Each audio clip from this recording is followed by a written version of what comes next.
Welcome to Fraser Mac Gaming. I'm Fraser Mac. This is the latest video in my Fraser Mac Gaming news series where I go through all the latest news for the Switch, cover the games coming to everyone's favourite hybrid system, and I have the occasional rant when something pisses me off.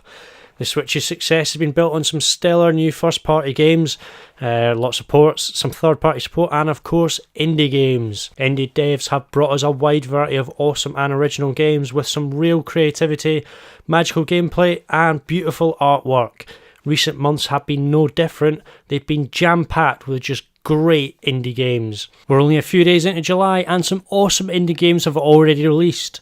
I made my top 10 list before my daughter brought home a little friend from nursery. Yes, it helped me get very acquainted with my bathroom over the weekend. Want to know what has made my list, what my favourites are, and what the newest indie gems are going to be? Find out after this.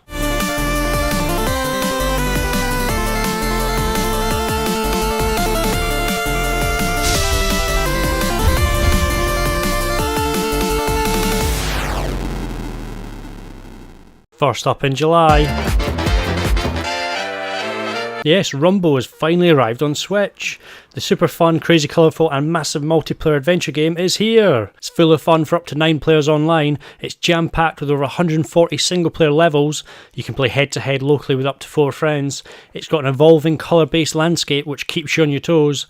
Lots of game modes to enjoy. You can race your friends to the trophy. First to the finish takes all. You can take each one on in a winner-takes-all deathmatch. Use the background and your moves to survive. You can finally also prove yourself by claiming your title as King of the Hill. Claim the top spot and hold your ground to win. That's not all though. What modern multiplayer or just any gaming experience is complete these days with the unlockables galore and a confusing array of crossover characters as well. It makes for some great geeky conversations like gaming's very own version of train spotting. Yes, yeah. That's how low we go in Geekland. But yeah, if that hasn't gotten you excited enough already, there's an amazing soundtrack. It will shoot you full of enthusiasm like chugging down a can of Red Bull or Monster or whatever high sugar and chemical E-numbers pseudo-addictive energy drink cool kids are drinking these days. Rumble is out now on the eShop. It's $11.99 in the UK and $15 in the US. And there's also a physical edition that you can order online, which is now releasing August 10th according to my latest email update. Ever wondered what would happen if you crossed Pikmin's cute real-time strategy with Command & Conquer or Age of Empires' thirst for world domination? Wait no longer, because a disarmingly cute yet vicious love child, Mushroom Wars 2, has arrived. It's a jam-packed sequel to the original, which was released on the PS3 almost 10 years ago. The sequel has colourful graphics, an epic 100 plus missions in single-player mode, and you've got local and multiplayer options galore. There are 12 hero characters from 4 different tribes with unique skills to master. There's different maps and gameplay elements, and it all combines to create intense battles with up to 4,000 mushroom warriors all on screen at once. Once you've mastered all those elements, there's a huge amount of competitive league systems to try out and challenges. Mushroom Wars 2 is available now in the eShop for $17.99 in the UK and $20 in the US. It's been a long wait. Many gave up hope, many turned their allegiances to bigger, more established fighting games, but Pocket Rumble is finally here. Hooray! Yep, Chucklefish's 2D, 2-button, retro Neo Geo Pocket-inspired fighting game is on the eShop. I played this at EGX Res back in April and I've been pining for it since. I saw so many online videos about it many moons ago and I'm just so glad it's here. This is a fast-paced 12-hit button bashing gem of a game. It claims to have near flawless online multiplayer netcode. Eat that, Capcom. There's all sorts of options for ranked and unranked online battles, and I'm sure it's going to be a big hit. It may have lost some of its original hype and momentum, but I loved it when I finally got a chance to play it.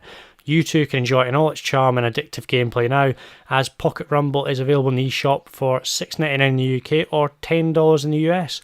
Bargain. Limited run games are at it again. Today, yes, Friday 6th of July, is the release of Night Trap on Switch. It's got a shiny classic edition. It'll have its initial sale by the time this goes live, but there may be some more available later this evening.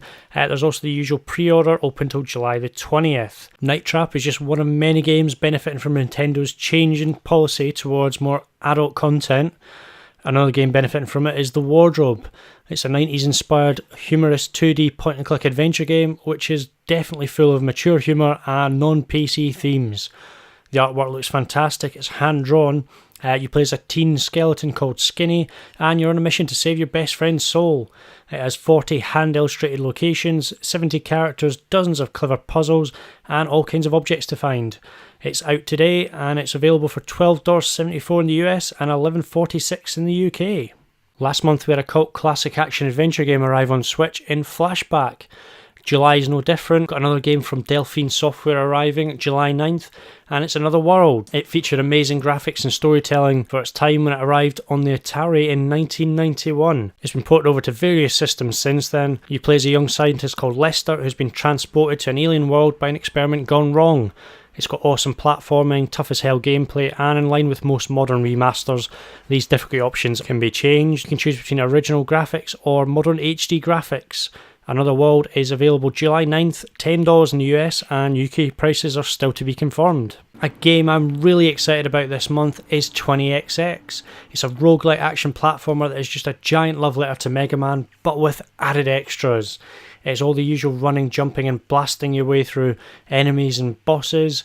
There's power-ups, but it has local and online co-op and daily and weekly challenges. Levels are randomised, there's permadeath, it'll send you back to an HQ, but you get to keep all those upgrades and power-ups to help you progress further each time. It looks fantastic, and despite all the Mega Man games coming our way, I'm really hyped about this one. It could be a giant steaming pile of Mighty Number 9, but it might also be all kinds of awesome like Azure Striker Gunvolt. We'll find out July 10th when 20XX arrives on the eShop. If you like your games with high-octane heavy metal soundtracks and gameplay to match, then boy have I got a game for you. Chicken Assassin Reloaded will be rocking its way onto the eShop July 14th. It's a super fast-paced action RPG with a wild story, outlandish humour, and a kick-ass hero to save the day. You play as Mean McAllister, a badass chicken assassin who is out to save his girlfriend from the evil Spritzel and his henchmen. It's all destruction and mayhem set to what I imagine would be Andrew WK's version of Old MacDonald Had a Farm. Akipura Games and One Shark bring Chicken Assassin Reloaded onto Switch July 14th, and it's never going to be the same again. There's all sorts of epic missions, survival modes, and other game modes to enjoy, and yes, it just looks like something you've never experienced before. It could be epic, it could be awful, nobody knows. E-I-E-I-O. From one crazy gaming experience to another, Limited Run Games' second Switch release for the month is Thumper. It's the result of a musical rhythm experiment between a bass player and a developer. I think there might have also been some psychedelic stimulants mixed in there as well somewhere. It's a blisteringly fast, violent rhythm game, and it's definitely not for anyone with light sensitivity issues. Thumper is available from Limited Run Games July 20th, and I'm sure it will be getting the usual limited edition and pre-order treatment. Keep an eye on the website for more details. Banner Saga 1 and 2 have been released recently on Switch, and the epic Scandinavian tactical RPG will reach its conclusion this month, when Banner Saga 3 arrives on Switch. To all you die-hard fans, it's the opportunity to take your character's storyline to its conclusion and fight your final battles. The multi-award winning and BAFTA nominated series concludes with new playable characters, new upgrade options and deeper strategic combat than ever before. It releases July 24th, and I've got everything crossed for a physical trilogy on Switch. Thanks for watching the video again this week. Those are my top 10 indies on the Switch in July. I think my personal favourites are going to be 20XX. Pocket Rumble's definitely in there, and I'd say Rumble. I think they are going to be lots of fun. I think there's obviously other games out there. I'm sure there'll be some that will drop in July. If you've enjoyed this video, give us some comments down below. Tell me which games you're looking forward to. If there's any games I missed, please hit that subscribe button if it's your first time. Turn on notifications, and I'll look forward to seeing you in the next video.